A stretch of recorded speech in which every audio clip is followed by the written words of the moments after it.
Hello, fabulous Nova scholars. Since it's going to be a while since I get to see you again, I thought I'd better keep going with Read Aloud since there's quite a bit left to our book. And we don't know if Scheherazade is going to survive being married to Shire. So when we last left off, they'd been married for about 2 years, and Shire has figured out that Scheherazade is using her stories to try and save her life. And he was getting very angry about all the greedy people, including Scheherazade. And she said, oh, yes, it reminded her of a story of a fox. So here's the story of the crow and the fox. A story is told, though only the animals can tell if it is true, of a greedy fox who retired to live in a secluded valley with his wife and children. But he ate so ravenously that anything that ran, crawled, flew, or jumped, that soon there was nothing left alive in the valley but the fox and his family. It was then necessary to eat his fox wife and all the little children foxes.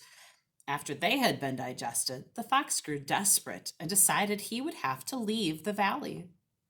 Unfortunately, old age, which eventually chews on all Allah's creatures, chewed on the fox's bones and made them ache when he ran.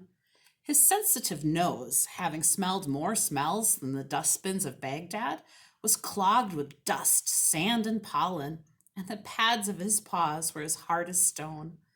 When his stomach had been empty for a whole day, the fox said to himself, "This is a tragedy for any animal of my rank. Steps must be taken." His steps took him to the foot of a tall acacia tree where, from the topmost branches, a crow was scanning the countryside. If I can persuade the scrawny black bird to work for me, thought the fox, I can save myself a good deal of running. She can fly ahead of me and spy out dead rabbits and knock-kneed chickens. Then, if her directions are good, I shall let her peck the bones after I have eaten my fill. So he polished his tongue on the inside of his cheeks and said in words as slippery as ice, "O most fair-faced, free-flying bird of the blackest wing, more purple-black than the purple-black raven, the golden curve of your beak is more beautiful than the new moon against the blackest night sky."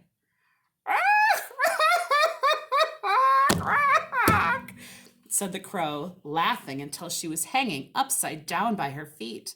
"Oh, that's the funniest thing I've heard since the scarecrow saw my brother and died of fright. What was the purpose of that poetical outburst, you foul-faced, flat-footed fool of a fox?" "Before you insult me, sweetest eagle of the morning sky," said the fox, and the smile on his face never wavered, "you ought to hear the wonderful plan I have for our future lives together." "What's this? A proposal of marriage? Put your cunning back between your teeth and your bald brush back between your legs, and remember the words of the poet. Let every creature keep to his own, those who are eaten and those who eat. For if Allah intends all beasts to be friends, why did he give the lion its teeth? And why has the tiger never flown?" But the fox did not give up. "Your wisdom and education convince me all the more of the wonderful good we could gain from knowing one another. Let me compose a verse now in praise of your ravishing left wing." "Oh, fox, oh, flea farm, oh, liar of lies! A crow has never trusted a fox before today, and I don't intend to be the first. I know what you want, but you are like the vulture in the story, and I won't help you." "I don't know the story of the vulture," said the fox. So the crow told it. So this is another story in a story in our story. There was once a vulture who was so ravenous and cruel that he emptied the sky around him. The little birds took to walking on the ground rather than fly into the claws of the vulture. But even there they were not safe, for he swooped out of the sun and mangled many a delicate bird, biting off its head with one closing of its beak. But all things grow old except for time itself. The vulture's baldness spread to the very tip of his tail, and his dragging wings unraveled on the ground, and his beak rotted to his nose. Then he blustered and stormed at the little birds who flew overhead, and the chickens who pecked grain right up to the edge of his shadow. "Bring me food, you nests for 1,000 fleas!" But having known him for a lifetime, no bird went near him. This was not through fear, you understand, for there was nothing left to fear. The vulture was simply beneath contempt. That means not important enough to pay any attention to. Because they had watched out for him when he was young, they scorned to notice him when he was old, and he crumpled into a heap of feathers and bone and blew away in the next sandstorm.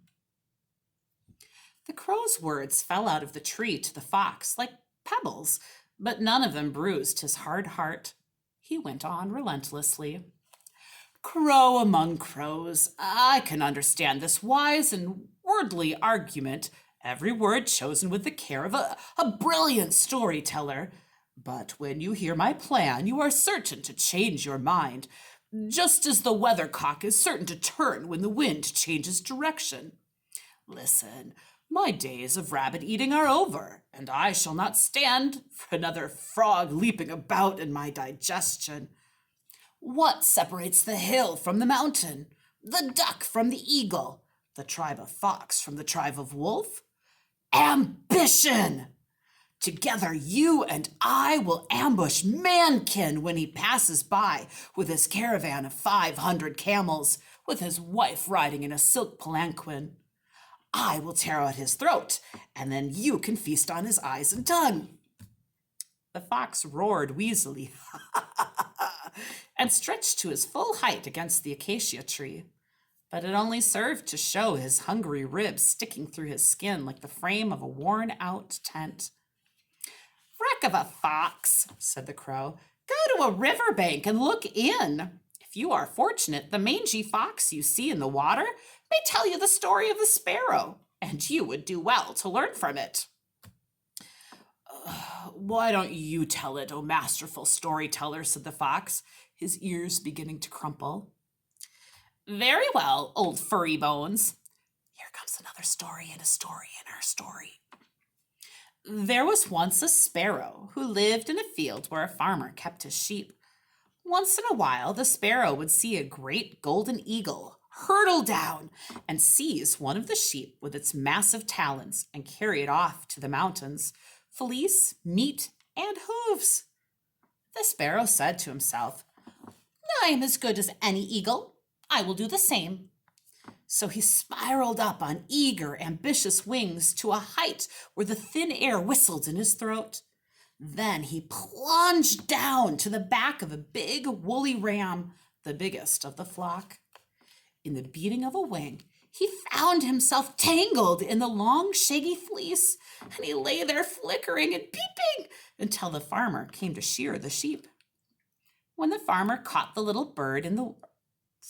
bird caught in the wool, he threaded a string around one wing and gave the sparrow to his little son to whirl around his head as a toy.